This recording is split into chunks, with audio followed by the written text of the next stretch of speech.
चलो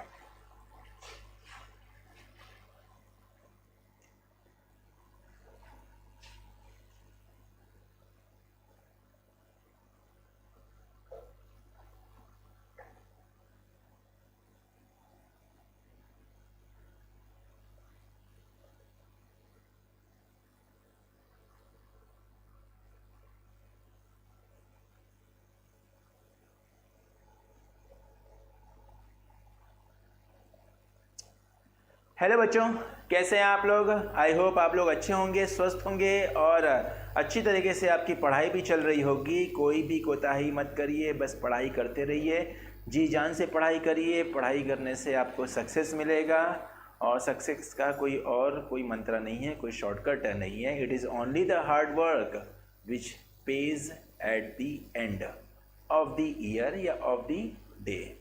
तो I hope आप लोग की पढ़ाई एकदम अच्छी तरीके से चल रही है। तो मैं आपका केमिस्ट्री टीचर, आपका केमिस्ट्री मेंटर, आपका मार्गदर्शक, आपका गुरु इम्तियाज़ अहमद आप सभी लोगों का स्वागत करता हूं हमारे L1 कोचिंग के ऑनलाइन टीचिंग प्लेटफॉर्म पर, जहां पर हम लोग पढ़ाई कर रहे हैं और अच्छी तरीके से पढ़ाई कर रहे हैं। टॉपिक नंबर 1 हम लोग स्टार्ट कर चुके हैं और बस वो ख़त्म होने वाला है। मेरे ख्याल से एक और लेक्चर लेगा and that will be all over. तो a very good evening to all of you. Pallavi, Utkarsh, Sandeep, Amrish and Utkarsh. और इधर भी देख रहे हैं कि बहुत सारे बच्चे हमारे साथ जुड़ चुके हैं। दक्ष, अक्षय, वंदना, Sandeep, Sudhir, Divyanshu, Ashutosh, Abhi, Sudhir, Akshay, Shreya and no channel. Okay sir, बहुत दिन बाद केमिस्ट्री। मेरे ख्याल से बहुत दिन बाद नहीं, मैं पिछले ही हफ्ते आपकी केमिस्ट्री क्लास लिया था फ्राइडे और सैटरडे को, और मुझे लग रहा है कि दक्ष आप फ्राइडे और सैटरडे की क्लास नहीं करे होंगे, शायद इसी वजह से आप बोल रहे हैं कि बहुत दिन बाद केमिस्ट्री। नहीं, केमिस्ट्री तो चल रही है। तो a very good evening to all of you. तो आज का लेक्चर होगा लेक्चर नंबर 14। अभी तक हमने ढेर सारे बातें मैटर एंड आवर सराउंडिंग के बारे में बात कर लिया है। आपको कॉन्सेप्ट क्लियर हो गया होगा। अगर आपका कॉन्सेप्ट क्लियर नहीं है तो हमारे प्रीवियस लिंक के साथ आप, सर लेक्चर 12 है। नो बच्चा, लेक्चर 14 है। 12 और 13 तो मैंने पिछले हफ्ते कंप्लीट करा दिया था उत्कर्ष। 12 और 13 मेरे ख्याल से आप पिछले हफ्ते की क्लास मिस कर चुके हैं। बताइए कौन कौन पिछले हफ्ते की क्लास मिस करे हैं। दक्ष, सॉरी मैं बाहर गया था, इसी वजह से आपको लग रहा है कि हम बहुत दिन बाद क्लास ले रहे हैं। और उत्कर्ष न्यू स्टूडेंट। ओके उत्कर्ष, आप न्यू में तो कैसे आपको पता चला कि 12 है? नहीं, इट्स 14। ठीक है, अगर इन केस आपका क्लास मिस हो गया तो घबराने वाली बात नहीं है, बिल्कुल भी घबराने वाली बात नहीं है, क्योंकि बस आपको लिंक चाहिए। आप हमारे टेक्निकल टीम के साथ या 9th क्लास के ग्रुप पर ऐड होकर लिंक की डिमांड कर सकते हैं और उस लिंक के थ्रू आप क्लास कर सकते हैं, कोई भी दिक्कत नहीं होगी। इसी वजह से तो बोलते हैं कि ऑनलाइन क्लास में एक फ़ायदा आ जाता है कि अगर इन केस आपकी क्लास मिस हो गई है तो आप उसको फिर से रिपीट कर सकते हो। ऑफलाइन क्लास में ऐसी कोई सहूलियत नहीं मिलती है। ठीक है, ओके ओके, बढ़िया। सुप्रीत, बहुत सारे बच्चे मिस कर दिए थे, ये बिल्कुल भी अलाउ नहीं है। Summary of the previous lecture. पिछले लेक्चर में मैंने आपको लेटेंट हीट के बारे में बताया था, लेटेंट हीट का डेफिनेशन, लेटेंट हीट के पीछे कॉन्सेप्ट के बारे में बताया था। और लेटेंट हीट 2 प्रकार का होता है, latent heat of fusion and the latent heat of vaporization, उसके बारे में भी आपको बताया था। और ये बताया था कि लेटेंट हीट में होता क्या है। Latent heat is also called as hidden heat, जहाँ पर हीट प्रोवाइड करने पर भी टेम्परेचर नहीं बढ़ता है, क्योंकि लेटेंट हीट से केवल फेज चेंज होता है। सॉलिड लिक्विड में कन्वर्ट करता है या फिर लिक्विड वेपर में कन्वर्ट करता है, टेम्परेचर चेंज नहीं होता है। ये होता है लेटेंट हीट की पहचान। नॉर्मल हीट क्या करता है? टेम्परेचर को बढ़ाता है या फिर घटाता है, पर लेटेंट हीट फेज को चेंज करता है। यहीं पे बस फर्क आ जाता है। Latent heat changes the phase of the matter, matter के फेज से ये बदलाव करता है। तो मैंने पिछले क्लास में आपको लेटेंट हीट के बारे में बताया था और पिछले क्लास में मैंने एक होमवर्क भी दिया था, पर आज आपका वार्म अप योर ब्रेन वाला सवाल कुछ ऐसा है, मतलब कि आपको 3 ऑप्शन दिया हुआ है, इन तीनों ऑप्शन को देख के बताइए कि वाटर का फिजिकल स्टेट क्या होगा। 0 डिग्री सेल्सियस पे वाटर का फिजिकल स्टेट क्या होगा, 25 डिग्री सेल्सियस पे क्या होगा, 100 डिग्री सेल्सियस पे क्या होगा, 125 डिग्री सेल्सियस पे क्या होगा और -10 डिग्री सेल्सियस पे क्या होगा। बताइए What are the phases of the water at the given temperature? पांचों टेम्परेचर पे बताइए, जल्दी से करिए, बताइए, देखते हैं कौन कौन इस सवाल को सही से करता है।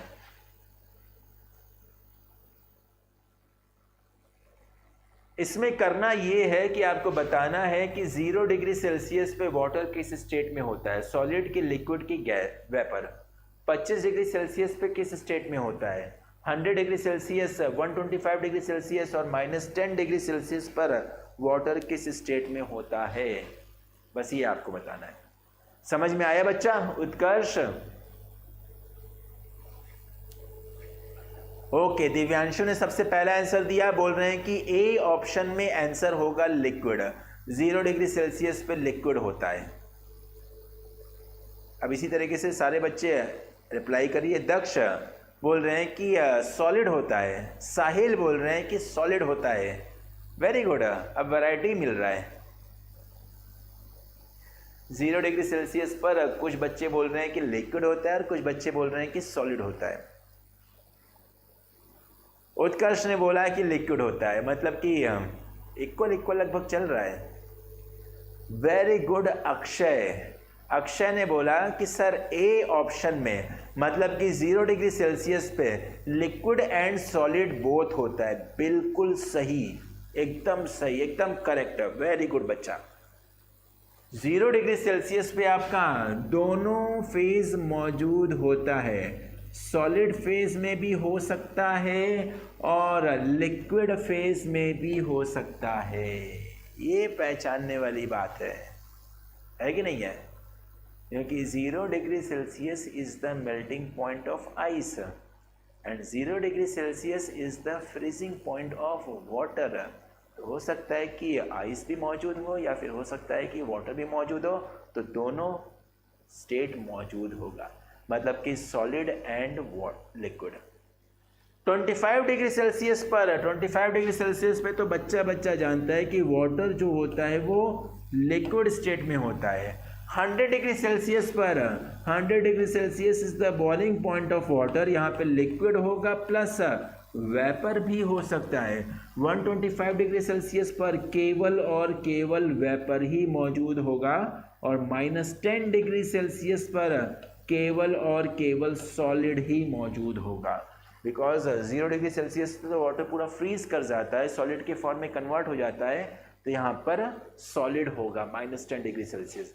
इम्पॉर्टेंट है ये 0 डिग्री सेल्सियस वाला और इम्पॉर्टेंट है ये 100 डिग्री सेल्सियस वाला। बहुत सारे बच्चे इसमें कंफ्यूज कर जाते हैं। कुछ बच्चे 0 डिग्री सेल्सियस पर वाटर लगा के जाते हैं, कुछ बच्चे आइस लगा लेते हैं या फिर सॉलिड लगा लेते हैं, पर दोनों हो सकता है। ओके, पल्लवी ने बोला कि ई ऑप्शन में सॉलिड होगा। बिल्कुल बच्चा, ई ऑप्शन में तो सॉलिड होगा ही होगा। उत्कर्ष ने भी ई को सॉलिड बोला है, पल्लवी ने डी को वेपर बोला है और उत्कर्ष ने लिक्विड प्लस वेपर बोला है। सी को बोला होगा शायद, पल्लवी ने सी को वेपर बोला है, सी को पल्लवी, सी वेपर नहीं होगा, लिक्विड प्लस वेपर दोनों हो सकता है। ठीक है ना पल्लवी? बी लिक्विड हो गया, बिल्कुल सही। और बाकी सारे बच्चों ने सही किया है। यस सर, क्लियर, एकदम बढ़िया, सबको बात समझ में आ गया, वेरी गुड। इस तरह के सवाल जब लगाते हैं ना तो थोड़ा सा मॉरल बूस्टअप होता है, थोड़ा सा हम लोग के अंदर कॉन्फिडेंस होता है, इसलिए तो मैंने इसका नाम लिखा है वार्म अप योर ब्रेन। अपने दिमाग को थोड़ा सा तेज़ करिए और इस तरह के सवाल से आप दिमाग को तेज़ कर सकते हैं। ऐसे ऐसे सवाल को आपको लगाना चाहिए। वेरी गुड उत्कर्ष, मुझे लग रहा था कि आपने सी को बताया है। ममता, आपका कमेंट शो हो रहा है, आपने डी में वेपर बोला था जो कि सही है। ममता, आपने सी में लिक्विड प्लस वेपर बोला था, वो भी सही है। यही ममता, ई में आपने सॉलिड बोला था, वो भी सही है। बी में लिक्विड बोला था, बिल्कुल सही है। और इतना ही हमें अब शो हो रहा है, बाकी तो ऊपर चला गया है, आपका शो हो रहा है। ठीक है Mamta, your comment is being displayed here. चलिए स्टार्ट करते हैं। और मैंने आपको जाते जाते पिछले क्लास में एक ब्रेन टीजर वाला सवाल दिया था, आपके ब्रेन को थोड़ा सा छेड़छाड़ करने वाला एक सवाल दिया था, आपको तंग ब्रेन को परेशान करने वाला एक सवाल दिया था। इनफैक्ट 2 सवाल दिया था। पहला सवाल था which is more dangerous to skin, हमारे स्किन को कौन ज्यादा नुकसान पहुंचाएगा, a boiling water at 100 degree Celsius और स्टीम एट 100 डिग्री सेल्सियस। बताइए क्या बॉइलिंग वाटर 100 डिग्री सेल्सियस पे ज़्यादा घातक होगा या फिर स्टीम एट 100 डिग्री सेल्सियस पे ज़्यादा घातक होगा। टेम्परेचर तो सेम है, 100 डिग्री इधर भी है 100 डिग्री उधर भी है, तो मेरे ख्याल से दोनों ही घातक होना चाहिए, दोनों ही बराबर घातक होना चाहिए। पर बच्चे तो यहाँ पे बोल रहे हैं कि सर स्टीम, अमरीश बोल रहे हैं कि sir voice is low, I think voice is not लो। मैं तो यहाँ पे चिल्ला चिल्ला के बोल रहा हूँ, इनफैक्ट मेरी आवाज़ तो आपके घर पर भी पहुँच रही होगी, ठीक है। उत्कर्ष बोल रहे हैं कि सर बोथ, दिव्यांशु बोल रहे हैं कि सर वाटर, साहिल बोल रहे हैं कि सर बोथ, आशुतोष स्टीम पर आंसर दिए हैं, वंदना ने भी स्टीम बोला है, इनफैक्ट बहुत सारे बच्चों ने स्टीम बोला है, बहुत सारे बच्चों ने बोथ बोला है। तो बताइए क्या सही है। मुझे लगता है कि यहाँ पे सही आंसर होना चाहिए steam. Steam is more dangerous than water at 100 degree Celsius. बिल्कुल, स्टीम का जला बहुत घातक होता है पानी के जले से। अगर स्टीम से जलता है ना तो एकदम तुरंत वहाँ की पूरी चमड़ी जो होती है एकदम बेकार हो जाती है, एकदम नष्ट हो जाती है स्टीम। इसीलिए बोलते हैं कि स्टीम, भाप से खुद को बचाना चाहिए, भाप से जितना हो सके उतना खुद को बचाना चाहिए। Because steam have the extra amount of heat in the form of latent heat of vaporization. बेटा 100 डिग्री वाटर में किसी भी तरह का लेटेंट हीट नहीं है, पर जब ये 100 डिग्री वाटर स्टीम में चेंज करता है, 100 डिग्री स्टीम में चेंज करता है, तो हमें यहाँ पर हीट देना पड़ता है। तो ऑब्वियस सी बात है कि स्टीम के अंदर लेटेंट हीट मौजूद है, यही लेटेंट हीट जो है स्टीम को घातक बनाता है, ठीक है। आशुतोष नहीं, आप जो बोले because of high kinetic energy, उसको हम सही आंसर नहीं बोलते हैं, उसको हम उतना भी सही नहीं बोलते हैं, बोल सकते हैं पर अच्छा नहीं है। हम तो अच्छा तो यही बोलेंगे कि स्टीम। तो लिखिएगा इसमें steam due to latent heat of vaporization, due to latent heat of vaporization. समझ में आ गया होगा, लेटेंट हीट ऑफ वेपराइजेशन की वजह से स्टीम ज़्यादा घातक है। सबको समझ में आया?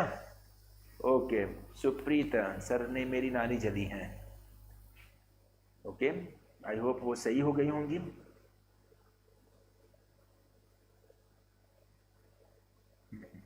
ममता बचा के रखा करिए आप लोग परेशान होते तो मैं परेशान हो जाता हूँ, ठीक है। ओके, तो ये सही हो गया। सूदिंग का मतलब आराम देना। सूदिंग का मतलब क्या होता है? आराम देना। जैसे कि यहाँ पे देखिएगा, विच is more soothing in case of heat burn. मतलब कि मान लीजिए कि हमारा हाथ जल गया और जलने के बाद हमें क्या करना है? ऑब्वियस सी बात है कि हाथ जलेगा तो हमें काफ़ी दर्द होगा, हीट की वजह से हमें काफ़ी दर्द होगा। तो उसको आराम देने के लिए हम लोग कुछ करते हैं। आराम देने का मतलब है सूदिंग करना, सूद करना। तो बताइए कैसे हमें ज़्यादा आराम मिलेगा हीट बर्न के पर? आइस से या फिर वाटर एट 0 डिग्री सेल्सियस। क्या जब भी हमारा हाथ जले तो वहाँ पे क्या लगाना ज़्यादा फायदेमंद होगा? आइस को लगाना ज़्यादा फायदेमंद होगा, 0 डिग्री सेल्सियस पे आइस को लगाना ज़्यादा फायदेमंद होगा, या फिर 0 डिग्री सेल्सियस वाटर में हैंड को रखना ज़्यादा फायदेमंद होगा? ऑब्वियस सी बात है कि यहाँ पे सारे के सारे बच्चे बोल रहे हैं आइस, और होना भी चाहिए आइस, क्योंकि आइस जो है वो काफ़ी देर तक टिका रहेगा। जैसे कि फॉर एग्जांपल हमने क्या किया, अच्छा देखिए हमारा हाथ जल गया है तो वहाँ पे ज़्यादा हीट मौजूद है, तो सूद करने के लिए, आराम देने के लिए हमें क्या करना पड़ेगा? उसमें से हीट निकालना पड़ेगा। हम लोग यही करते हैं कि जितना जल्दी हो सके हीट निकल जाए, क्योंकि जैसे ही हीट निकलेगा तो फर्दर डैमेज क्रिएट नहीं हो पाएगा। कि जैसे कि अगर हाथ जल गया उसको ऐसे ही छोड़ दीजिए तो हीट की वजह से काफ़ी ज़्यादा हाथ जल जाएगा, धीरे धीरे हीट क्या करेगा, ढेर सारे एरिया को अफेक्ट कर देगा। पर अगर हाथ जल गया, तुरंत हमने उसमें से हीट निकाल लिया, तो ऑब्वियस सी बात है कि वहाँ पे डैमेज कम होगा। तो इसीलिए होता है कि जब भी आपका हाथ जले किसी भी तरीके से, वाटर से जले या फिर स्टीम से जले, तुरंत वहाँ पर हम लोग आइस लगाते हैं, आइस पैक लगाते हैं, या फिर तुरंत वहाँ पर हम लोग आइस रख देते हैं, या आइस पे हम लोग अपना हाथ रख देते हैं। ऐसा इसलिए क्योंकि आइस जो है जब तक पूरा मेल्ट नहीं होगा तब तक टेम्परेचर 0 डिग्री सेल्सियस ही रहेगा। आइस क्या करेगा, हमारे हाथ में जो एक्सेस अमाउंट ऑफ हीट है उसको निकालेगा, और जैसे जैसे आइस हीट को निकालेगा आइस की मेल्टिंग स्टार्ट होगी। पर आपको पता है कि जब तक आइस पूरी तरीके से मेल्ट नहीं हो जाता है तब तक आइस का टेम्परेचर 0 डिग्री सेल्सियस से बढ़ेगा नहीं, मतलब कि काफ़ी देर तक हम लोग 0 डिग्री सेल्सियस को मेंटेन कर सकते हैं। वहीं अगर आपका हाथ जला हुआ है और आपने ठंडे पानी में रख दिया, ठंडे पानी में रख दिया, तो ठंडे पानी की वजह से वहाँ पर हीट जाएगा और पानी के टेम्परेचर को क्या करेगा, बढ़ाता जाएगा, मतलब कि 0 से 1 हो जाएगा, 1 से 2 हो जाएगा। तो जैसे जैसे टेम्परेचर बढ़ता जाएगा सूदिंग इफेक्ट कम होता जाएगा। तो पानी उतना आराम नहीं देता है जितना आराम आइस देता है। और संदीप पूछ रहे हैं कि सर कोलगेट क्यों लगाते हैं, सर कोलगेट क्यों लगाते हैं। कोलगेट का भी काम वही होता है, वो हीट को एब्जॉर्ब करता है।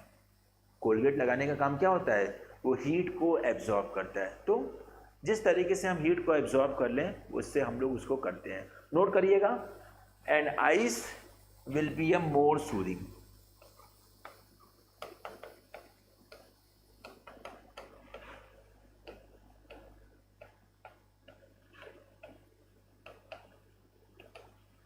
Because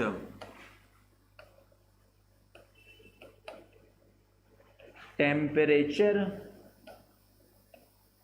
will remain temperature will remain 0 degree Celsius until all ice changes to water। ये हो गया इसकी एक्सप्लेनेशन पार्ट।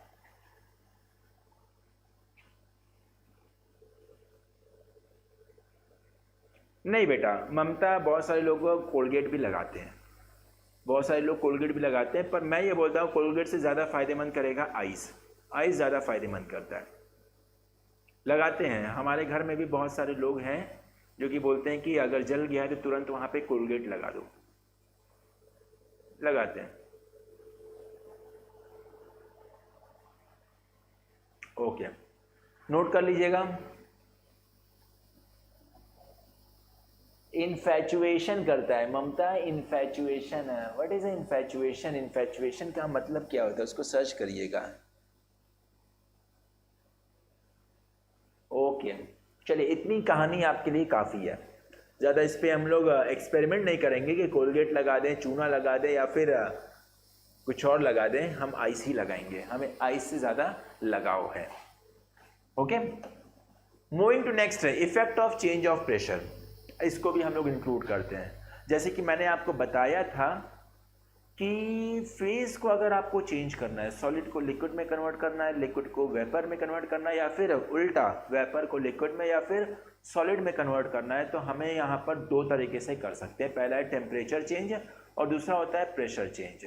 तो टेम्परेचर चेंज की कहानी हमने आपको बता दिया था कि टेम्परेचर चेंज से हम लोग कैसे फेज को चेंज करते हैं। टेम्परेचर देने पर फेज जो है वो सॉलिड से लिक्विड जाता है या फिर लिक्विड से गैस की तरफ जाता है। वही टेम्परेचर घटाने पर वेपर आपका लिक्विड में कन्वर्ट होता है या फिर लिक्विड आपका सॉलिड में कन्वर्ट होता है। तो that is a temperature change. हम लोग फेज को प्रेशर से भी चेंज कर सकते हैं। इनफैक्ट अगर हम लोग फेज चेंज के पीछे लॉजिक को देखें तो मैटर का फेज तभी चेंज होगा जब मैटर के अंदर जो पार्टिकल हैं उनके बीच का इंटर पार्टिकल स्पेस या inter particle force of attraction change करेंगे। अगर हमने इंटर पार्टिकल स्पेस को चेंज कर दिया तो inter particle force of attraction भी चेंज कर जाएगा, और जब inter particle force of attraction change करेगा तो फेस भी क्या करेगा, चेंज करेगा। फेस भी क्या करेगा, चेंज करेगा। एक मिनट बच्चा। पल्लवी, मैंने आपको अभी बताया था कि सूदिंग का मतलब क्या होता है। सूदिंग का मतलब होता है आराम देना, जो आपको सुकून दे। That is the meaning of soothing. इसको आप सर्च भी कर सकते हैं, आपको पता चल जाएगा सूदिंग का मतलब क्या होता है। ठीक है, तो अगर हम लोग इंटर पार्टिकल स्पेस को चेंज कर दें तो फेस भी चेंज कर जाएगा। और इंटर पार्टिकल स्पेस को चेंज करने के लिए हम लोग प्रेशर का यूज करते हैं। टेम्परेचर से क्या होता है, टेम्परेचर इंक्रीज करने पर या टेम्परेचर डिक्रीज करने पर हम लोग inter particle force of attraction को चेंज करते हैं। जब inter particle force of attraction change करता है तो स्पेस चेंज कर जाता है, और स्पेस चेंज कर जाता है तो वहां पर क्या होता है बेटा, फेस चेंज कर जाता है। बात को एकदम ध्यान से, बात को एकदम गौर से समझिएगा, एकदम ध्यान से, एकदम गौर से समझिएगा कि मैं क्या कहना चाहता हूं, या फिर टेम्परेचर से कैसे इफेक्ट आता है और प्रेशर से कैसे इफेक्ट आता है। टेम्परेचर बढ़ाने पर या टेम्परेचर घटाने पर inter particle force of attraction प्रभावित होता है। क्या? Inter particle force of attraction प्रभावित होता है। या तो inter particle force of attraction बढ़ेगा या तो inter particle force of attraction घटेगा। कैसे? टेम्परेचर बढ़ाने पर या फिर घटाने पर। अगर inter particle force of attraction बढ़ गया मतलब कि पार्टिकल अब एक दूसरे के और करीब आएंगे। जब और करीब आएंगे तो स्पेस घटेगा, और जब स्पेस घटेगा तो फेस चेंज कर जाएगा। गैस लिक्विड में कन्वर्ट करेगा या फिर लिक्विड सॉलिड में कन्वर्ट करेगा। वहीं अगर inter particle force of attraction कमजोर होगा, हमने हीट बढ़ा दिया, inter particle force of attraction कमजोर होगा। मेरी वॉइस लो है क्या? क्या मेरी वॉइस लो है क्या? दो बच्चों ने यहाँ पर अभी हमें कमेंट किया है कि सर वॉइस इज लो। क्या मेरी वॉइस लो है क्या?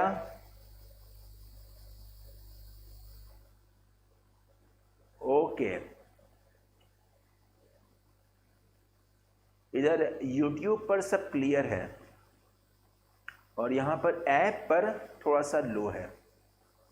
मुझे लगता है कि ऐप पर लो है या फिर शायद आपकी तरफ नेटवर्क पे कुछ दिक्कत है, क्योंकि इधर सारे बच्चों ने बोला कि no sir voice is clear है। इधर बच्चे बोल रहे हैं कि थोड़ा सा दिक्कत है। पल्लवी थोड़ा सा आप वीडियो को रिफ्रेश करिएगा। उत्कर्ष आप भी वीडियो को रिफ्रेश करिएगा, देखिएगा शायद सही हो जाए। ठीक है, तो मैं बोल रहा था कि अगर हम लोग हीट प्रोवाइड करते हैं, टेम्परेचर बढ़ाते हैं, तो inter particle force of attraction कमज़ोर होगा। जब inter particle force of attraction कमज़ोर होगा तो पार्टिकल दूर दूर जाएगा। जब पार्टिकल दूर दूर गया, इंटर पार्टिकल स्पेस बढ़ गया, और जब इंटर पार्टिकल स्पेस बढ़ेगा तो फेस चेंज होगा। कैसे? सॉलिड लिक्विड में कन्वर्ट करेगा और हीट देने पे लिक्विड वेपर में कन्वर्ट कर जाएगा। इसका उल्टा, अगर हमने टेम्परेचर घटा दिया, हीट को निकाल लिया, टेम्परेचर घट गया, टेम्परेचर घटने से inter particle force of attraction मजबूत होगा, पार्टिकल के बीच में फोर्स बढ़ेगा, पार्टिकल एक दूसरे के करीब जाएंगे। एक दूसरे से जब करीब जाएंगे तो उनके बीच में इंटर पार्टिकल स्पेस घटेगा। इंटर पार्टिकल स्पेस घट गया तो वहाँ पर क्या होगा बच्चा? वहाँ पर आपका फेस चेंज होगा। वेपर लिक्विड में कन्वर्ट करेगा या फिर लिक्विड सॉलिड में कन्वर्ट करेगा। कहने का मतलब ये है कि टेम्परेचर का जो प्रभाव होता है वो किस पर जाता है? Inter particle force of attraction पर। वहीं अगर हम प्रेशर की बात करें, वहीं अगर हम सुप्रीत, आपका चार्ट ये वाला तो दिख रहा है, आप बिल्कुल भी पहले भी दिखा था सुप्रीत सरोज? नो सर आपने दिखा था। ठीक है, दिख रहा है बेटा, आप लोग दिख रहे हो तो मुझे दिख रहा है। अब ये बार बार मैं देख नहीं सकता हूँ, मुझे आपकी तरफ भी फोकस करना है, क्योंकि मैं इमेजिन कर रहा हूँ कि आप मेरे बगल में बैठे हैं। आप लोग एकदम टाइनी मॉलिक्यूल के फॉर्म में हमारे कैमरे के अंदर बैठे हुए हैं और वहाँ से लेक्चर ग्रहण कर रहे हैं। ठीक है, तो प्रेशर की अगर हम बात करें तो प्रेशर बढ़ाने पर, प्रेशर बढ़ा दिए, मैटर पे प्रेशर क्या कर रहे हैं? बढ़ा दिए। तो प्रेशर बढ़ाने पर सुप्रीत, अच्छा सर कोविड और कोई भी एंटीडोट होता है उसे आइस, कोविड के मामले में भी हम बात नहीं करेंगे बच्चा, अभी हम क्लास के मामले में बात करते हैं, फिर अंत में पूछेगा तो हम शायद उसका आंसर दे पाए, ठीक है। तो मैं ये बोल रहा था कि प्रेशर बढ़ाने पर हमने क्या किया, दबा दिया। दबाने का मतलब क्या, प्रेशर बढ़ गया, अपने मैटर को हमने कंप्रेस कर दिया। तो प्रेशर बढ़ाने पर डायरेक्ट इफेक्ट जाता है इंटर पार्टिकल स्पेस पर। प्रेस कर दिया, पार्टिकल एकदम कंजस्टेड हो गए, एकदम पास पास हो गए, तो उसका जो इफेक्ट जाएगा किस पे जाएगा, इंटर पार्टिकल स्पेस पर। तो हमने प्रेशर को बढ़ा दिया, प्रेशर को बढ़ाने से इंटर पार्टिकल स्पेस कम होगा, इंटर पार्टिकल स्पेस कम हुआ तो inter particle force of attraction बढ़ गया। Inter particle force of attraction जैसे ही बढ़ा फेस चेंज कर जाएगा, आपका वेपर लिक्विड में कन्वर्ट करेगा या फिर लिक्विड सॉलिड में कन्वर्ट करेगा। वही अगर हमने प्रेशर को हटा दिया प्रेशर को, तो प्रेशर घटने से क्या होगा, पार्टिकल दूर दूर जाएंगे, और जब पार्टिकल दूर दूर जाएंगे तो वहाँ पर क्या होगा बच्चा, इंटर पार्टिकल स्पेस बढ़ जाएगा। स्पेस बढ़ गया, फोर्स ऑफ अट्रैक्शन घट गया, फोर्स ऑफ अट्रैक्शन घट गया, फेस चेंज कर गया। कैसे, सॉलिड लिक्विड में कन्वर्ट करेगा या फिर लिक्विड वेपर में कन्वर्ट करेगा। तो बात समझ में आई कि प्रेशर का इफेक्ट स्पेस पे जाता है और टेम्परेचर का इफेक्ट फोर्स ऑफ अट्रैक्शन पे जाता है। इतनी बात सबको समझ में आ गई। Mamta, on increasing the pressure of matter the kinetic energy of particle increases. ठीक है, सही है, बोल सकते हैं, वेरी गुड, ठीक है, ओके बच्चा। तो लिख लीजिए, इस बात को नोट कर लीजिएगा। On changing pressure, on changing pressure inter particle space changes.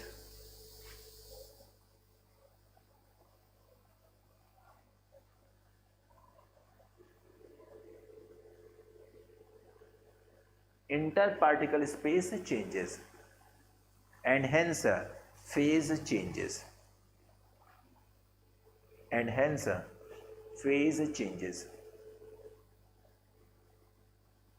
on increasing pressure interparticle space changes and hence phase changes, whereas on changing pressure interparticle space changes, interparticle space changes. अगर मैंने गलत बोला था तो इसको सही करिएगा। On changing pressure interparticle space changes and hence phase changes, changes का वर्ड का यूज करिएगा।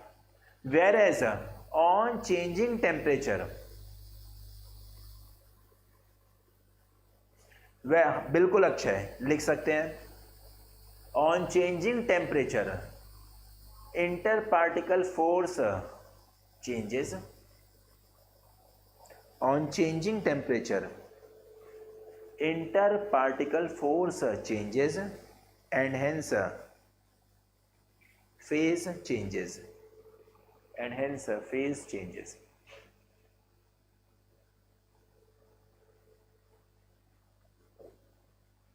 जैसे कि यहां पे देखिएगा, हमने एक सिलेंडर लिया है और हमने एक पिस्टन लिया है।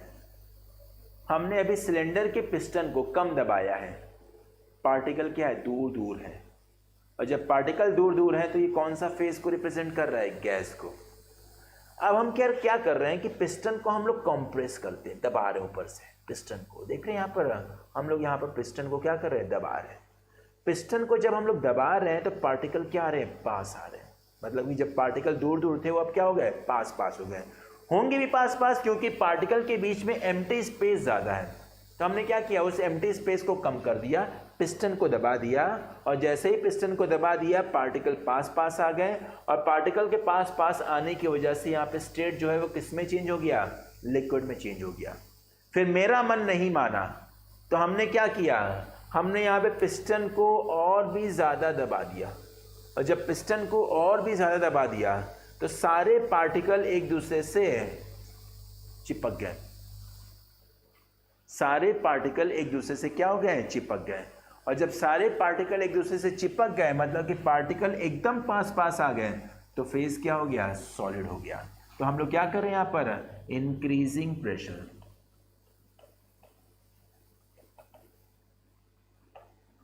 तो यहाँ पे भी हम लोग क्या कर रहे हैं, इंक्रीजिंग प्रेशर। ओके, यहाँ पे देखते हैं। असल में यहाँ पर क्या है कि मुझे पूरा चार्ट दिख नहीं रहा है। Sir we can write also and on decreasing the pressure the matter of kinetic energy. अब देखिए बच्चा, ममता थोड़ा सा ध्यान से सुनिएगा, थोड़ा सा स्टेटमेंट जो है थोड़ा सा कॉन्ट्राडिक्टिंग है। ये जो काइनेटिक एनर्जी होता है that is a form of energy, that is a form of energy. और एनर्जी का ये फॉर्म जो होता है वो हम लोग चेंज करते हैं on the basis of energy. मतलब कि एनर्जी देने पर या फिर एनर्जी निकालने पर काइनेटिक एनर्जी चेंज करेगा। और एनर्जी को कैसे प्रोवाइड करेंगे या फिर एनर्जी को हम लोग कैसे निकालेंगे, that is by the changing temperature. Temperature change करना मतलब कि हीट एनर्जी देना या फिर हीट एनर्जी निकालना। तो अगर आपको पार्टिकल की काइनेटिक एनर्जी चेंज करना है तो या तो वहाँ पर हीट एनर्जी दीजिए जिससे कि एनर्जी बढ़ेगा, या फिर हीट एनर्जी निकालिए जिससे काइनेटिक एनर्जी घटेगा। तो यही मैं आपको बोल रहा था कि जो पार्टिकल का जो काइनेटिक एनर्जी है वो चेंज करेगा किससे, टेम्परेचर से, प्रेशर से नहीं। प्रेशर का कोई भी रोल नहीं आता है किस पर, एनर्जी पर। प्रेशर क्या करता है, केवल और केवल पार्टिकल के बीच के डिस्टेंस को घटाता है या फिर बढ़ाता है। क्या करेगा, घटाता है या फिर बढ़ाता है। एनर्जी का जो चेंज होता है वो इनडायरेक्ट होता है, डायरेक्ट नहीं होता है। टेम्परेचर से एनर्जी का चेंज डायरेक्ट होता है।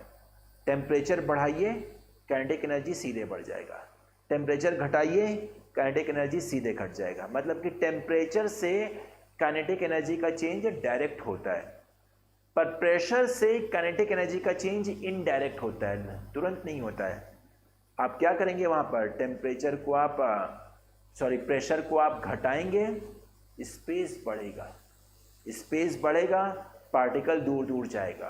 पार्टिकल दूर दूर गया जिसकी वजह से क्या होगा, वहाँ पर पार्टिकल फ्रीली मूव करने लगेगा तो काइनेटिक एनर्जी बढ़ेगा। तो that is a indirect way of changing the kinetic energy, pressure से। पर टेम्परेचर से हम लोग क्या कर देते हैं, डायरेक्ट कर देते हैं। इसको याद रखिएगा। तो ये हो गया आपका चेंज इन स्टेट। समरी देखेगा, जैसे कि यहाँ पर क्या हो गया, मेल्टिंग हो गया, बॉइलिंग हो गया, इवापोरेशन हो गया, कंडेंसेशन हो गया, फ्रीजिंग हो गया, सब्लिमेशन मैंने आपको बता दिया था, और डिपोजिशन बता दिया। जब हम लोग इधर से इधर की तरफ जाते हैं, लेफ्ट से राइट की तरफ जाते हैं, टेम्परेचर इंक्रीज करने पर सॉलिड लिक्विड में चेंज करेगा और लिक्विड गैस में चेंज करेगा। वहीं अगर हम इधर से इधर जाते हैं, टेम्परेचर डिक्रीज करने पर गैस लिक्विड में जाएगा और लिक्विड सॉलिड में जाएगा। गैस के अलावा हम लोग यहां पर और क्या लिख सकते हैं, वेपर भी लिख सकते हैं। मेल्टिंग के अलावा यहां पर क्या लिख सकते हैं, फ्यूजन भी लिख सकते हैं। ये मैंने आपको बनवाया था, उसी पर आप लोग देखिएगा। सब्लिमेशन हो गया और डिपोजिशन हो गया। अगर हम इधर की बात करते हैं, इधर से इधर जाने पर हमें प्रेशर क्या करना पड़ेगा बच्चा, हमें प्रेशर डिक्रीज करना पड़ेगा। मतलब कि प्रेशर डिक्रीज करने पर सॉलिड लिक्विड में कन्वर्ट करेगा या फिर लिक्विड गैस में कन्वर्ट करेगा, वेपर में। और इधर से इधर जाने पर हमें क्या करना पड़ेगा, प्रेशर को इंक्रीज करना पड़ेगा। प्रेशर को क्या करना पड़ेगा, इंक्रीज करना पड़ेगा। प्रेशर इंक्रीज करेंगे तब वेपर लिक्विड में कन्वर्ट करेगा और लिक्विड सॉलिड में कन्वर्ट करेगा। तो टेम्परेचर का इफेक्ट ऐसे है और प्रेशर का इफेक्ट ऐसे है। ओके,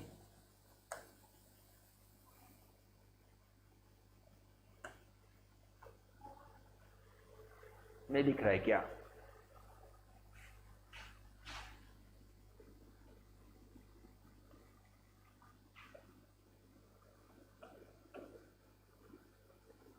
एक मिनट, क्यों फालतू काम। डबल मेहनत कर रहे हैं, सब हटाते हैं।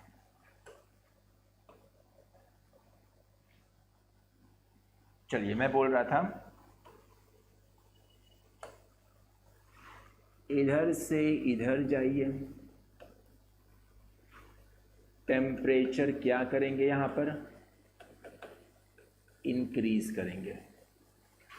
इधर से इधर आइए, टेम्परेचर क्या करेंगे यहाँ पर, डिक्रीज करेंगे। इधर से इधर जाइए, प्रेशर क्या करेंगे यहाँ पर, इंक्रीज करेंगे। इधर से इधर जाइए, सॉरी प्रेशर इंक्रीज नहीं करेंगे, प्रेशर यहाँ पे डिक्रीज करेंगे, प्रेशर डिक्रीज होगा। और इधर से इधर आने पर प्रेशर क्या होगा, इंक्रीज होगा। यही मैंने लिखवाया था। मेल्टिंग के अलावा यहाँ पर फ्यूजन लिख सकते हैं और गैस की जगह यहाँ पर वेपर लिख सकते हैं। ठीक है। दूसरी बात मैंने आपको बताया था कि इधर से इधर जाने पर इंटर पार्टिकल स्पेस इंक्रीजेस।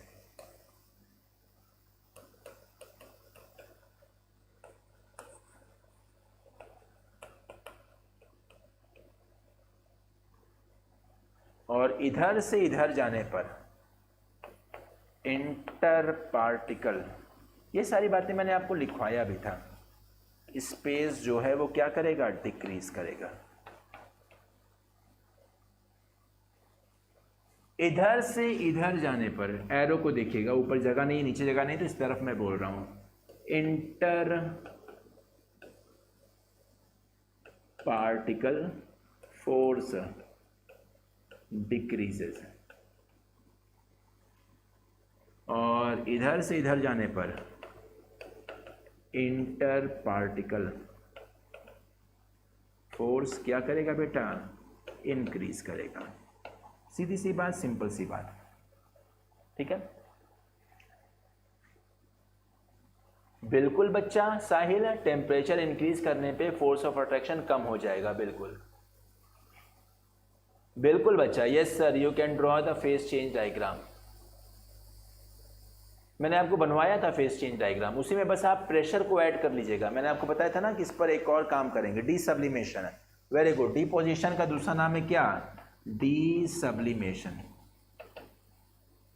ये सब मैंने लिखवा दिया था। तो उस डायग्राम को जहां पे मैंने लिखवाया था सारी चीजें, उसी को कंप्लीट कर लीजिएगा। जो चीजें आपने वहां पे नहीं लिखा है उसको नोट कर लीजिएगा। अगर आपने कुछ भी नहीं लिखा है तो सब कुछ नोट करिए। जो एब्सेंट थे उनके लिए मैं बोल रहा हूं, नोट करिएगा। मैं आपको 2-3 मिनट का समय देता हूं, तब तक आप नोट करिए। और नोट करने के बाद देखिए नोटेड है।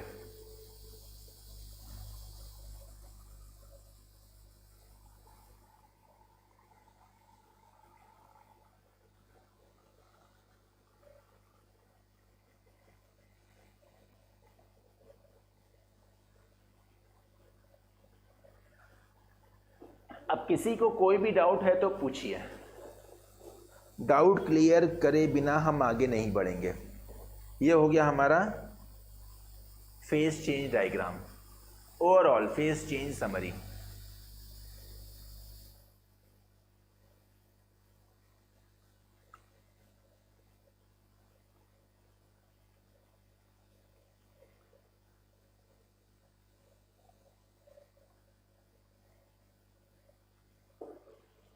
ओवरऑल फेस चेंज समरी समझ में आ गया? ओके, सबने बोल दिया नोटेड। आई होप सबने नोट कर लिया, कोई भी डाउट नहीं है। अगर कोई भी छोटा सा भी माइक्रोस्कोपिक लेवल का भी अगर डाउट है तो पूछिए बच्चा, शर्माइए मत। आप शर्माएंगे तो आप परेशान होंगे, क्योंकि बगल वाला भी आपसे यही भी उम्मीद कर रहा है कि आप सवाल पूछिए।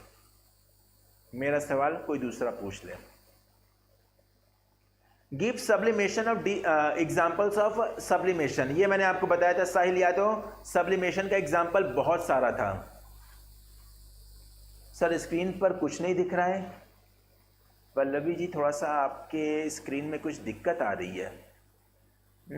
कुछ तो दिक्कत है, स्क्रीन पर कुछ नहीं दिख रहा है।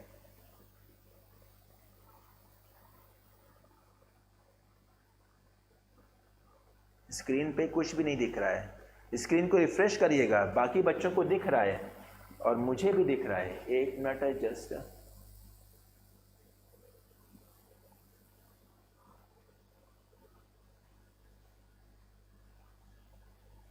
अच्छा ममता सर, दो सॉलिड पार्टिकल के बीच की मिनिमम दूरी 10 की पावर -10 होती है, मिनिमम दूरी।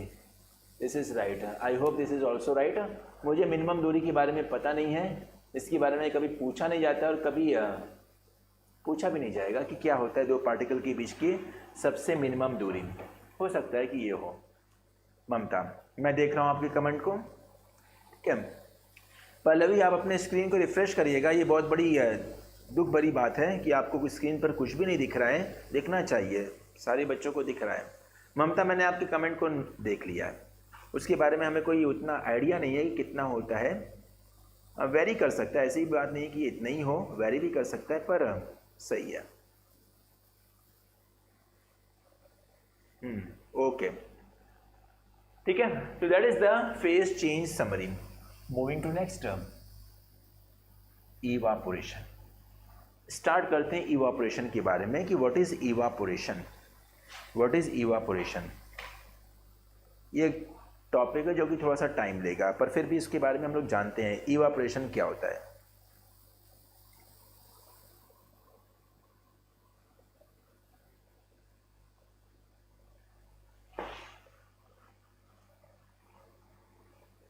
ओके बच्चा, वेरी गुड। आपके पापा ने बताया तो ज़रूर सही बताया होगा, मैं इसको कंफर्म करके आपको बताऊंगा, ठीक है। मैं इसको कंफर्म करके बताऊंगा।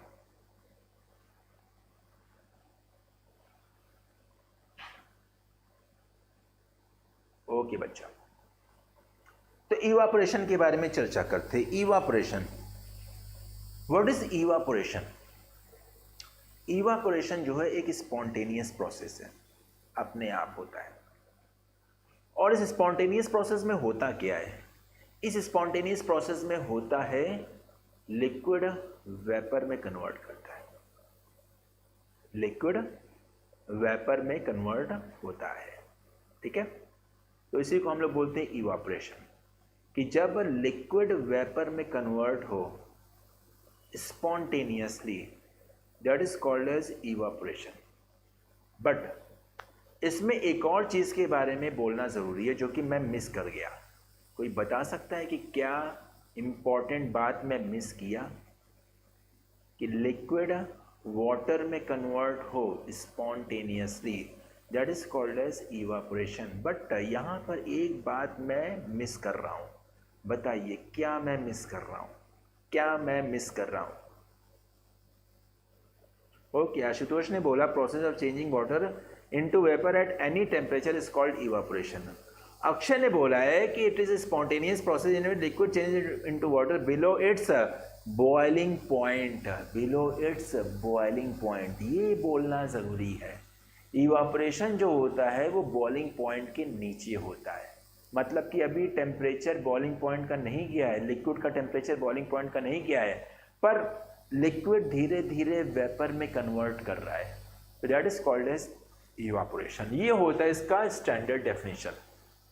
It is spontaneous process in which liquid changes into vapour below its boiling point,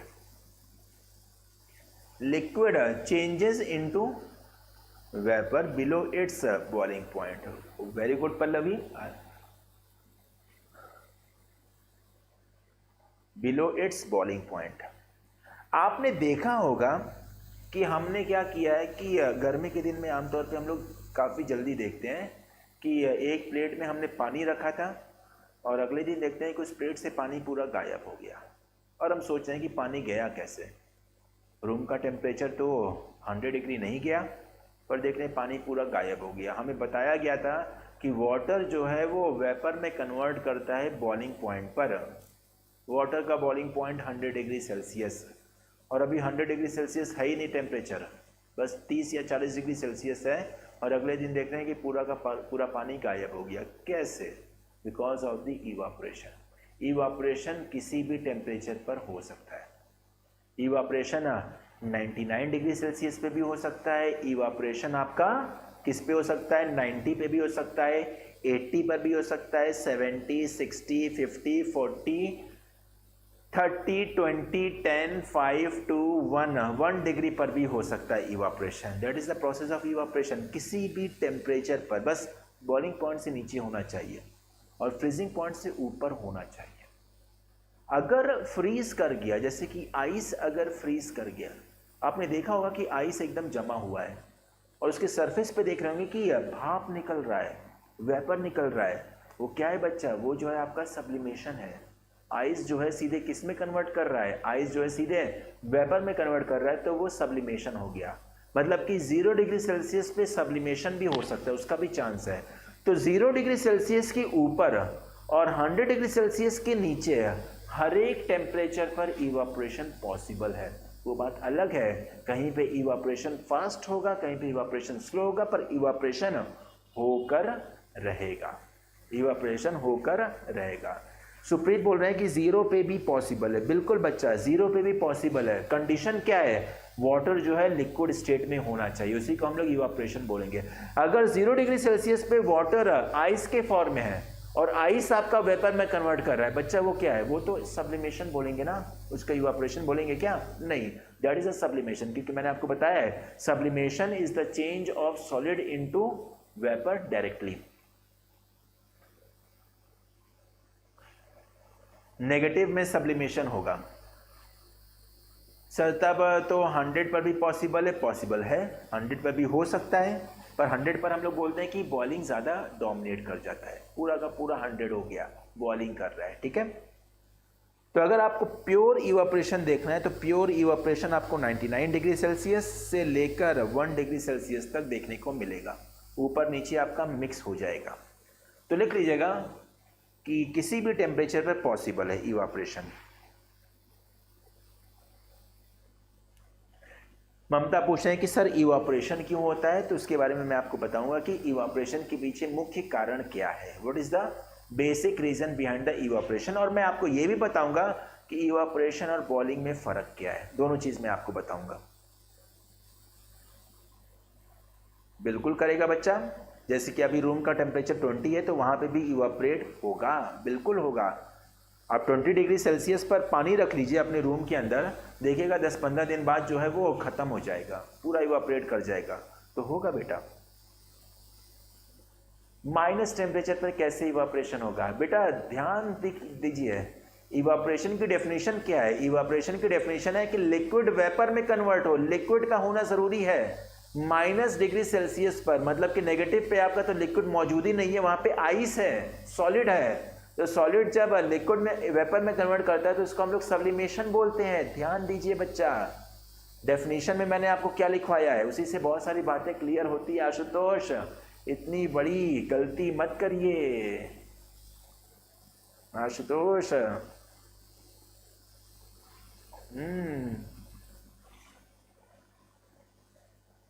ठीक है, नालायक हो।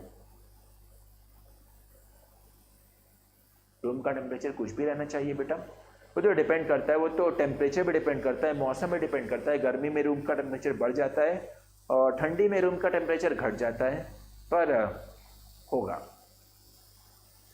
ठीक है। सुप्रीत सर 99.99% के भी होगा, ओके। इतने दिन में मैं भूल जाऊंगा, बिल्कुल नहीं भूलेंगे, आपको याद करा के रहेंगे, okay. That is the definition of evaporation, that is the definition of evaporation. जैसे कि ये देखिए इवापोरेशन हो रहा है, सूर्य आपको दिख रहा है, सन आपको दिख रहा है, सन से क्या मिलता है? हीट मिलता है, और हीट से क्या मिलता है? इवापोरेशन होता है। तो इवापोरेशन के पीछे बेसिक जो रिक्वायरमेंट है वो हीट की है। हीट अगर अवेलेबल है, एटमॉस्फेयर में अगर हीट अवेलेबल है तो इवापोरेशन होगा ही होगा, बिल्कुल होगा, एकदम होना ही होना है, क्योंकि हीट से आपका वाटर इवापोरेट करेगा। वंदना आपका question sir what is different between vaporization and evaporation. अच्छा, एक बच्चे बोल रहे हैं कि सर यहाँ पर वेपराइजेशन और इवापोरेशन में क्या फ़र्क है। आई होप दोनों सेम है, जहाँ तक मेरा ख्याल है दोनों सेम है। इवापोरेशन और वेपराइजेशन दोनों सेम है। Vaporization formation of vapour, evaporation formation of vapour, वो भी वही है, दोनों सेम है। साहिल मैं बताऊंगा किसी भी टेम्परेचर पे कैसे इवापोरेशन होता है, बस थोड़ा सा आप सब्र करिए, इतना जल्दी क्या है। ओके चल, तो ये हो गया इवापोरेशन।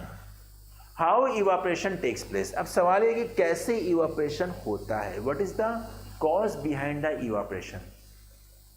तो basic cause behind the evaporation is presence of heat. अब ध्यान से मेरी बात को सुनिएगा, इधर उधर कुछ भी मत लिखिए, टाइप करना भी भूल जाइए, बस मेरी बात को ध्यान से सुनिएगा, मैं क्या बता रहा हूँ ध्यान से एकदम। एक बार समझ जाएंगे उसके बाद सारा कॉन्सेप्ट क्लियर हो जाएगा कि इवापोरेशन के पीछे मेन रीज़न क्या है। तो इवापोरेशन के पीछे जो मेन रीज़न होता है वो किसका होता है बेटा? हीट के प्रेजेंस का होता है। मैंने आपको बताया था हीट एनर्जी हमारे एटमॉस्फेयर में मौजूद है, तो उससे क्या होगा बेटा? इवापोरेशन होगा ही होगा डेफिनेटली। जैसे कि हम यहाँ पर क्या करते हैं कि एक बीकर बना देते हैं, देखिएगा, आई होप अभी मेरे पास टाइम है, बिल्कुल टाइम है अभी। तो हम यहाँ पे बीकर बनाते हैं और इस बीकर में हमने प्योर वाटर ले लिया। अब ध्यान से सुनिएगा, प्योर वाटर ले लिया, वाटर के पार्टिकल को हम लोग डिमार्केट कर देते हैं, एक पार्टिकल यहाँ पर, दूसरा यहाँ पर, तीसरा, इस तरीके से हमने क्या किया, वाटर के पार्टिकल को डिमार्केट कर रहे हैं। आप भी क्या करिए, मेरे साथ साथ ड्रॉ करते रहिए, टाइम की बचत होगी। तो हमने यहाँ पे ढेर सारा वाटर का पार्टिकल डिमार्केट किया। क्या किया बच्चा? डिमार्केट किया। बाएं तरफ, दाएं तरफ और नीचे की तरफ बाउंड्री है। किसकी बाउंड्री है? ग्लास की बाउंड्री है। तो हमने ग्लास की बाउंड्री दिखा दिया और ऊपर की तरफ हमारा वाटर का जो सरफेस है वो ओपन है, ओपन वाटर सरफेस। ठीक है, इसकी भी हम लोग चर्चा करेंगे। That is a open water surface. Open water surface का मतलब क्या है? ये एटमॉस्फेयर के कांटेक्ट में है, एटमॉस्फेयर के कांटेक्ट में है, और ये सब एटमॉस्फेयर के कांटेक्ट में ही है। That is a glass, that is a glass jar. हमने यहाँ पे ग्लास जार ले लिया। क्या ले लिया बच्चा? हमने यहाँ पर ग्लास जार ले लिया। ठीक है, ग्लास जार हमने ले लिया। मौसम है गर्मी वाला, जैसे कि अभी थोड़ी बहुत गर्मी है, तो मौसम है गर्मी वाला, तो गर्मी की वजह से हमारे एटमॉस्फेयर में हीट मौजूद है। क्या मौजूद है बेटा? हीट मौजूद है। तो हीट क्या करेगा? अपनी हीट एनर्जी यहाँ पर प्रोवाइड करेगा। किसको? वाटर के पार्टिकल को, वाटर के पार्टिकल को। यहाँ पे ढेर सारा वाटर का पार्टिकल है, तो हीट जो होगा वो वाटर के पार्टिकल के पास जाएगा। अब सवाल ये है कि ये जो हीट जा रहा है वो कौन सा वाटर पार्टिकल उसको अपने अंदर एब्जॉर्ब करेगा? ऑब्वियस सी बात है कि जो वाटर पार्टिकल क्या बच्चा? जो वाटर पार्टिकल इस एटमॉस्फेयर के कांटेक्ट में है, ओपन सरफेस पर है, वो वाटर पार्टिकल क्या करेगा? हीट एनर्जी को एब्जॉर्ब करेगा। क्या करेगा बच्चा? हीट एनर्जी को एब्जॉर्ब करेगा। क्या ये वाला हीट एनर्जी को एब्जॉर्ब करेगा? नहीं, क्योंकि ऊपर वाला वाटर पार्टिकल हीट को अपने अंदर एब्जॉर्ब कर लेगा। इधर से हीट जा नहीं पाएगा, क्लोज है, इधर से हीट जा नहीं पाएगा, क्लोज है, इधर से भी हीट जा नहीं पाएगा, क्लोज है। समझ में आई बात? तो हीट को एब्जॉर्ब किया वाटर पार्टिकल। जब यहाँ पे वाटर पार्टिकल हीट एनर्जी को एब्जॉर्ब करेगा, जिसकी वजह से there will be increase in kinetic energy. बिल्कुल सही, पार्टिकल के अंदर जो काइनेटिक एनर्जी मौजूद है वो क्या करेगा? इंक्रीज करेगा। पार्टिकल के अंदर अब ज़्यादा एनर्जी होगा। पार्टिकल के अंदर जैसे ही ज़्यादा एनर्जी होगा, पार्टिकल सोचेगा कि अब मैं बलशाली हो गया हूँ, मेरे पास ढेर सारी एनर्जी हो गई है, तो वो भागने की कोशिश करेगा। क्या करेगा? भागने की कोशिश करेगा। ये पार्टिकल जो है अपने बगल वाले पार्टिकल से जुड़ा हुआ है। इस पार्टिकल के आसपास का जो पार्टिकल, जैसे कि हम इसकी बात करते हैं, इस पार्टिकल के आसपास का जो पार्टिकल है वो सब पर फोर्स लगा रहा है। ये पार्टिकल निकलना चाह रहा है, ये बोल रहा है कि नहीं हम तुम्हें जाने नहीं देंगे, ये भी बोल रहा है कि नहीं हम तुम्हें जाने नहीं देंगे। बाकी सारे पार्टिकल क्या करें, बोल रहे हैं कि नहीं हम तुम्हें जाने नहीं देंगे, मजबूर है, पार्टिकल मूव नहीं कर सकता है। पर जैसे ही हीट एनर्जी इसको मिला, इस पार्टिकल के पास एनर्जी बढ़ गई। एनर्जी बढ़ जाएगा तो अपने आस पड़ोस वालों की सुनेगा नहीं, बोलेगा कि अब मेरे पास एनर्जी है मैं भागूंगा, तुम लोग रोक नहीं सकते हो। तो तुरंत ये पार्टिकल क्या करेगा, बाहर की तरफ भागने की कोशिश करेगा, फ्री होने की कोशिश करेगा। और जैसे ही पार्टिकल यहां से फ्री होने की कोशिश करेगा तो ये किस फॉर्म में कन्वर्ट कर जाएगा, वेपर के फॉर्म में कन्वर्ट कर जाएगा। किस फॉर्म में कन्वर्ट कर गया बच्चा, वेपर के फॉर्म में कन्वर्ट कर गया, एकदम आज़ाद हो गया, सारे बंधनों से मुक्त हो गया, आज़ादी मिल गई, वेपर में कन्वर्ट कर गया। ठीक है, धीरे धीरे क्या करेंगे, सरफेस के जितने पार्टिकल होंगे सब क्या करेंगे, भागने की कोशिश करने लगेंगे। तो इस तरीके से सरफेस का पार्टिकल जो है वो भागेगा, इवापोरेट करेगा। इसी वजह से हम लोग कभी कभी बोलते हैं कि evaporation is a surface phenomena. Evaporation कौन सा फिनोमेना है बेटा, सरफेस फिनोमेना है। Evaporation is a surface phenomena. समझ में आ गई बात है, इवापोरेशन सरफेस फिनोमेना हो गया, बिल्कुल हो गया। जब ये सरफेस वाले पार्टिकल निकल जाएंगे, अब नीचे वाले पार्टिकल की बारी आएगी, बोले कि अब हम फ्री होने के लिए तैयार हैं। मतलब कि एक एक करके सरफेस से पार्टिकल निकलता जाएगा और वॉल्यूम ऑफ लिक्विड धीरे धीरे कम होता जाएगा और अंत में सारे के सारे पार्टिकल भाग जाएंगे, अपनी आज़ादी भरी जिंदगी का आनंद लेंगे। और क्या होगा बेटा, आनंद लेंगे और मजे करेंगे। ओके,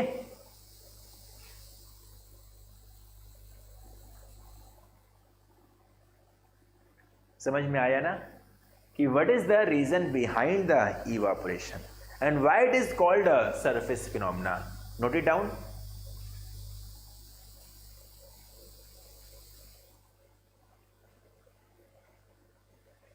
बिल्कुल बच्चा अक्षय, मैंने देखा था।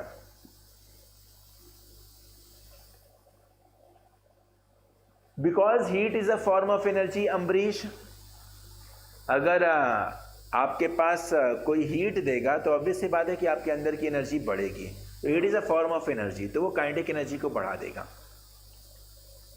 काइनेटिक एनर्जी को बढ़ा देगा।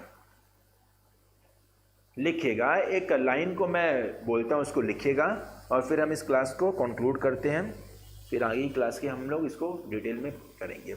लिखेगा, heat energy present in atmosphere, heat energy present in atmosphere is absorbed by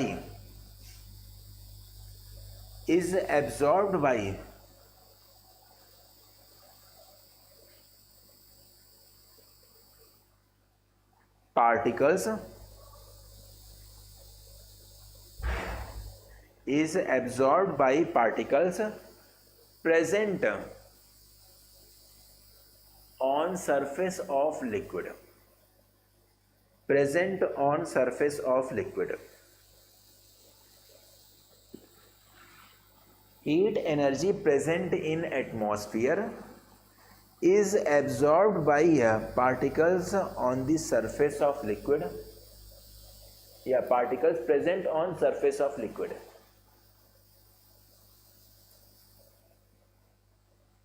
So they converts into vapor phase.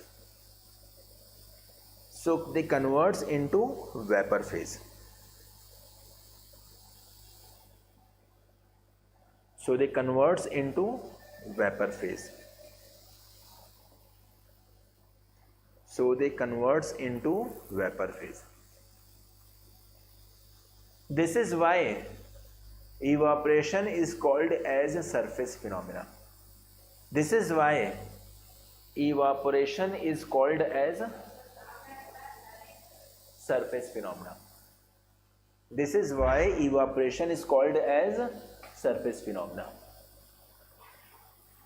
बिल्कुल बच्चा, हर टेम्परेचर पर हीट होगा। अगर टेम्परेचर कम है तो हीट कम होगा, और टेम्परेचर अगर ज़्यादा है तो हीट वहाँ पर ज़्यादा होगा। वेरी गुड बच्चा। अगर टेम्परेचर कम है, एटमॉस्फेयर का टेम्परेचर कम है तो हीट कम होगा, मतलब कि इवापोरेशन धीरे धीरे होगा पर होगा। वहीं अगर टेम्परेचर ज़्यादा है तो वहाँ पे इवापोरेशन क्या होगा, ज़्यादा ज़्यादा होगा। तो हर टेम्परेचर पर इवापोरेशन होता है। ओके, तो that's all about the evaporation of the today's lecture. और नेक्स्ट लेक्चर में हम लोग ये देखेंगे कि how evaporation is different from boiling. यहीं से हम लोग स्टार्ट करेंगे। तो आज के लेक्चर को हम यहीं पे समाप्त करते हैं। आई होप आपको आज का लेक्चर समझ में आया होगा। आया कि नहीं आया? आया कि नहीं आया? तो आज आपका लेक्चर यहीं पे समाप्त होता है। इवापोरेशन के बारे में जाना, इफेक्ट ऑफ प्रेशर के बारे में जाना, और सारी चीज़ें कंबाइन करके हमने एक समरी करा है फेज चेंज का। तो होमवर्क आज का नहीं, आज कोई होमवर्क नहीं, ठीक है, कोई होमवर्क नहीं। होमवर्क बस यही रहेगा कि आप टॉपिक को रिवाइज करिए और करते रहिए। मिलते हैं तब हम लोग नेक्स्ट क्लास में, और यहीं से हम लोग स्टार्ट करेंगे how evaporation is different from boiling. देखेंगे, जानेंगे क्यों बॉइलिंग डिफर करता है इवापोरेशन से। Till then take care and have a nice day. Bye bye बच्चा, बाय बाय।